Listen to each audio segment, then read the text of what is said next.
What's going on, everyone? Badger here. And if you were to ask me right now, who is responsible for the failure of Star Wars Outlaws? Is it Disney Lucasfilm or is it Ubisoft? I would say yes, because both are hated and both are complicit in their own ways. And now we got the CEO of Ubisoft. We know him, Yves Guillemot, of course, from the Assassin's Creed times. He's basically blaming Disney and Lucasfilm and the state of Star Wars, which it's not going well. Even if you're an Andor lover, it's still not something rotten in the state of Denmark over there. And here it is right here. So the CEO of Ubisoft has blamed Disney and the state of modern Star Wars for the failure of Star Wars Outlaws, which was a complete and utter failure. And if you don't remember it, you couldn't have a character creator. You play as this Kay Vess, who you were supposed to be heists and space combat and criminal underworld and Jabba, except it was not Grand Theft Auto Star Wars. It was Disney's version of breaking the law, but it wasn't fun. And it was buggy AF. We'll talk about that in a minute. And it was expensive to make. So you can see, despite high expectations and a reported development budget exceeding 200 million, with some estimating up to the 500 millions, the game underperformed commercially and critically, leading to ongoing discussions about its shortcomings. So Yves Guillemot addressed the game's failure during a shareholder meeting because he has to placate them all, attributing part of the blame to the state of the Star Wars brand itself, indirectly pointing fingers on behalf of Ubisoft at Disney and Lucasfilm. And of course, people are pointing out that this game was released broken. It's a Ubisoft game, so that's not saying much, but it was definitely released broken. And the early access people basically had to re-download the entire game for the patch to work, thus losing all of their early access. So you can see here, it received criticism for repetitive gameplay, technical bugs, like the stealth missions that we saw were so horrible that all they did instead of fixing it was remove stealth as a requirement. So that should tell you how they were going. And a protagonist design that drew backlash from unappealing or mismatched to the outlaw. She is an ugly bass chick that looked like another Kathleen Kennedy insert that no one wanted to play as. And the sales were absolutely depressing, underperformed.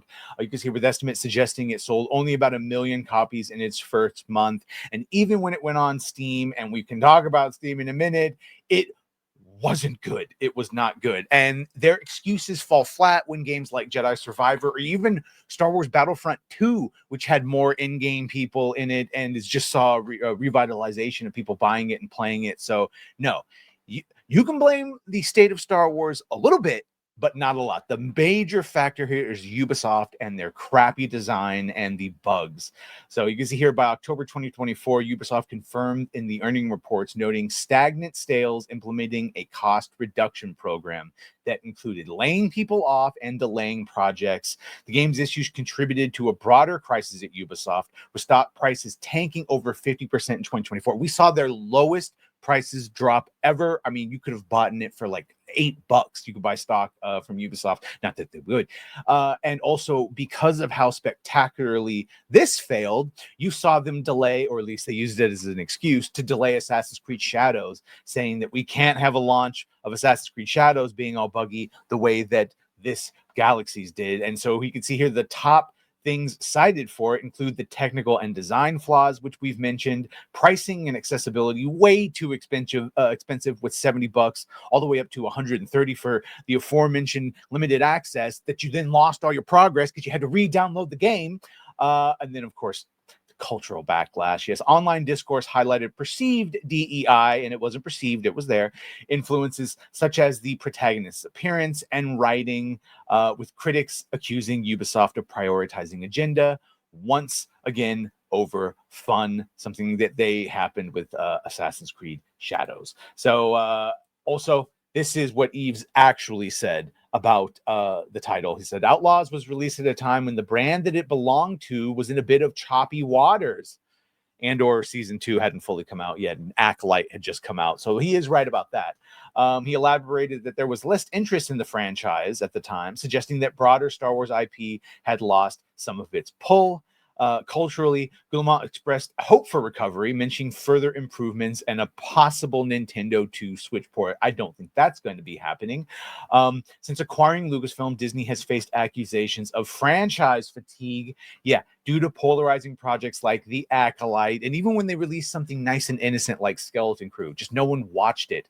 But people are pointing out, no, most of this is because Ubisoft, we are on to them now. They are still one of the most hated companies, and they again released a game full of bugs and repetitive gameplay and a lackluster character no one wanted to play as.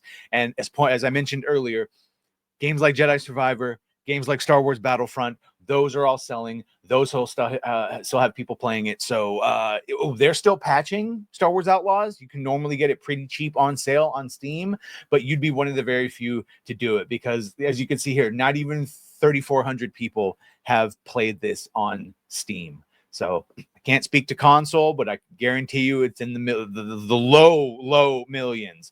Under 2 probably. And you can see here in the past 24 hours, they haven't even had 1,000 people playing it. Meanwhile, Star Wars Battlefront and Jedi Survivor and all the other ones still have ample player bases. So at the end of the day, while Star Wars right now, the landscape, has it lost a lot in the cultural landscape? Yes, it has. But there would still be demands. If you released a remastered, Jedi Outcast, we had a golden age of gaming. And if you released just purely remastered, the way we just saw Oblivion remastered, Knights of the Old Republic, Jedi Academy, Jedi Outcast, stuff like that, oh, please. Easily you'd have millions of people purchasing it and playing it. So let me know what you think of all this. By all means, make sure to like, share, and sub. If you have done that, thank you. If you're going to do that, thank you. And well, bye.